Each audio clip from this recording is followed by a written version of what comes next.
Hello বন্ধুরা, সুপ্রভাত সবাইকে। আজকে সকাল সকাল গরু ছুটে যায়।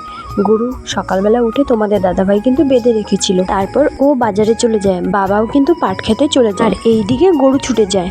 তো আমি চিৎকার করে করে বাবাকে ডাকি, বাবা গরু ছুটেছে। ভাগ্যিস অন্য কোনো দিকে দৌড় দেয়নি, এসেই শুধু ঘাস খাওয়ার গুঁড়া ঘরে চলে গেছে। আমি আবার ঘাস দিলাম অল্প স্বল্প যাতে না যায়। সকাল সকাল ওয়েদারটা কিন্তু দারুণ ছিল, একদম ভিডিও বানানোর ওয়েদারের মতনই ছিল। খুব সুন্দর হাওয়া ছিল, রোদের তাপও ছিল না সেরকম। কিন্তু আস্তে আস্তে আর দুপুর যত হতে থাকে, গরমের দিন, তাপ তো বাড়বেই, গরম তো লাগবেই। তো এইদিকে আমি আবার এক গাদা কাপড় চোপড় ভিজিয়েছি। ভিজাতে ভিজাতে দেখি তোমাদের দাদাভাই বাজার থেকে মাছ নিয়ে চলে এসেছে।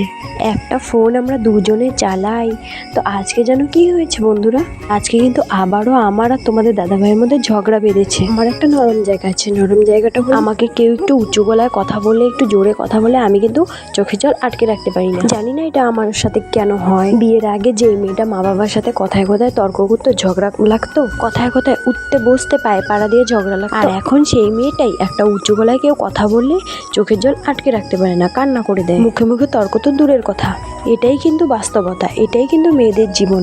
রান্না করতে বসে দেখি ঘরে একটাও লঙ্কা নেই। তো রান্না তো করতে হবে, রান্নার ব্যবস্থা তো করতে হবে, লঙ্কা জোগাতে হবে। তো লঙ্কা গাছে চলে এলাম, লঙ্কা হয়েছে নাকি দেখতে।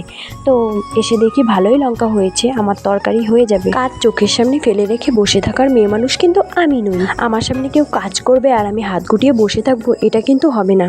কাজের কথা বললামই যখন, তখন বলি, এই যে আমাদের ঘরটা দেখো না, এই পুরো ঘরটা দিতে এক হাতে রান্না বাড়া, খাওয়ানো দাওয়ানো, মিস্ত্রিকে সব কিছু কিন্তু আমি একা হাতে নিজের হাতেই কিন্তু করেছি। সো কাজ দেখে ভয় পাওয়ার মেয়ে কিন্তু আমি নই।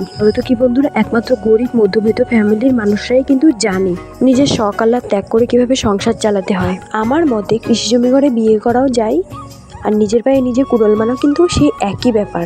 সো যাই হোক, আমি কিন্তু দুঃখে নেই, আমি কিন্তু ভালোই আছি, সুখেই আছি।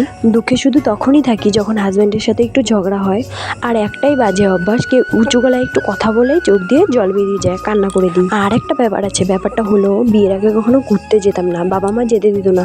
টিউশন থেকে হোক বা স্কুল থেকে হোক, পিকনিক টিকনিক কোথাও যেতে দিত না। তো বিয়ে হোক তোর বরের সাথে যাবি, কিন্তু এখন বিয়ে হয়ে যাওয়া অবস্থা, এখন তো ঘরে একদম হয় না, মানে বন্দি পাবন্দি সেরকমই একটা ব্যাপার। এর জন্যই তোমাদেরকে বলছি, যারা আনম্যারিড তারা বিয়ের আগেই ঘুরে নাও, যত খুশি ঘুরে নাও, বাবা মার কথা না শুনে যেখানে মন চায় সেখানে ঘুরে নাও। বিয়ের পরে কিন্তু ঘঞ্চও ঘোরা হবে না। যারা স্বামীর উপরে ভরসা করে বসে আছো যে বিয়ে করি তারপর স্বামীকে নিয়ে ঘুরতে যাবো বা স্বামী আমাকে ঘুরতে নিয়ে যাবে, ঘঞ্চও কিন্তু নিয়ে যাবে না, তার জন্য আগেই বলছি। আর এই দিকে দেখো, আমার আলু সিদ্ধও শেষ, মাছ ভাজাও শেষ, এখন কিন্তু তরকারি সম্বাস দিয়ে বসিয়ে দিয়েছি। জিরা সম্বাস দিয়েছি, পেঁয়াজ দিয়েছি ফোড়নে, আর তেজপাতা দিয়েছি। এখন একটু নেড়ে চেড়ে দিয়ে দেবো হলুদ লবণ, তারপর আইটু কষাবো, মানে আইটু ভাজা ভাজা করবো। সামনে রথ আসছে বন্ধুরা, তোমরা কে কে রথের মেলায় ঘুরতে যাবে কমেন্টে কিন্তু বলে যেও। একটা কাহিনী শেয়ার করি তোমাদের সাথে। বিয়ের আগে যখন হঠাৎ মাঝে মধ্যে রান্না করতাম না, তখন এমন বাজে রান্না করে রাখতাম, মানে বাজে বলতে সেই বাজে না, মানে ঝোল এক জায়গায় সবজি এক জায়গায়, এমন করে রান্না করে রাখতাম। তারপর বিয়ের পর থেকে যে আমি রান্নাবাড়ি শুরু করেছি, মানে বিয়ের কিছুদিন যাওয়ার পর থেকেই কিন্তু রান্নাবাড়ি এক হাতেই করি। যেই খায় সেই শুধু, মানে কোনো আত্মীয় আমাদের বাড়ি ধরো আসলো, সে খেয়ে দিয়ে জিজ্ঞাসা করে যে তুমি কি বিয়ের আগে রান্না করতে? আমি বলি না তো, আমি রান্না করতাম না, হঠাৎ মাঝে মধ্যে রান্না করতাম। আর বিয়ের পরপর যে রান্না করতাম না, আমার শ্বশুর শাশুড়ি মানে আমার বাবা মা ওনারাও কিন্তু বলতেন যে খুব টেস্ট করে রান্না করতাম, খুব ভালো হতো। তাই বলে যে এখন খারাপ করে রান্না করি, এখন খেতে টেস্ট হয় না, সেটা কিন্তু নয়। কারণটা হলো বাবা মা বয়স হয়েছে, ওদের বেশি অতিরিক্ত মশলাযুক্ত খাবার কিন্তু ওদের এখন কুলায় না। মশলা দিয়ে রান্না করলে আমার বরেরও আবার প্রেশার হাই হয়ে যায়। যাই হোক, আমার বরের কিন্তু অনেক খিদে পেয়েছিল, আগে থাকতে চেয়ারে বসেছিল, তো আমি তরকারিটা নামাতেই ও কিন্তু খেতে বসে পড়েছে। আর ও কিন্তু ভেন্ডি বলো, করলা বলো, ওগুলো খায় না।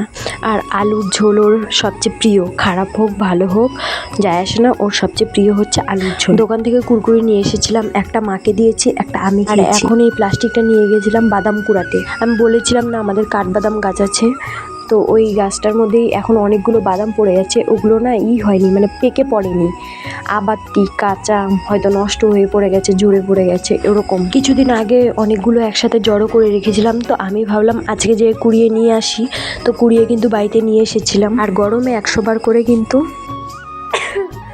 শুধু হাঁটছি আর হাঁটছি। পাকার মধ্যে কিছুক্ষণ শুয়েছিলাম, শুয়ে আকাশের দিকে তাকিয়েছিলাম। তো আকাশের দিকে তাকিয়ে কিন্তু আমার ভীষণ ভালো লাগছিল। এই নীল আকাশটা দেখে কিন্তু অনেক কথা মনে পড়ে যায়, ছোটোবেলার অনেক স্মৃতি। নীল আকাশের দিকে তাকিয়ে থাকলে কিন্তু মনটা একদম শান্ত হয়ে যায়। আগের দিনগুলোর কথা মনে পড়ে যায় যে কি ছিলাম আর কি হয়ে গেছে। তো যাই হোক, আমার আজকের ব্লগটা তোমাদের কেমন লাগলো অবশ্যই কমেন্টে বলে। সবাই ফলো করে দিও, আর ইউটিউব থেকে দেখলে সবাই চ্যানেলটাকে সাবস্ক্রাইব করে দিও।